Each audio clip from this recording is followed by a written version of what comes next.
পরিশ্রমের ফল যে কতটা মিষ্টি হয় তা একজন সৎ পরিশ্রমী মানুষকে জিজ্ঞাসা করুন রাজমিস্ত্রিদের, যারা রৌদ্রের প্রখর তেজকে উপেক্ষা করে ইটের পর ইট গেঁথে বানিয়ে ফেলছে বড় বড় অট্টালিকা।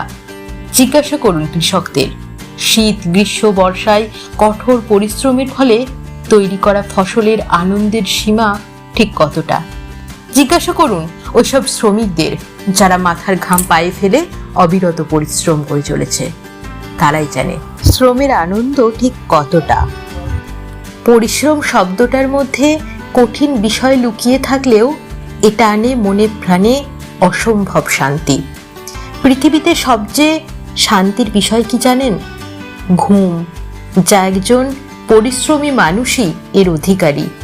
সারাদিনের অক্লান্ত পরিশ্রমের পর শান্তিতে নিদ্রা যাপন করতে পারেন এই পরিশ্রম করা মানুষেরাই, যারা বিছানায় পড়লে হয় এক ঘুমেতেই সকাল। কুড়ে মানুষেরা কিন্তু এই প্রশান্তি লাভ কখনোই করতে পারেন না।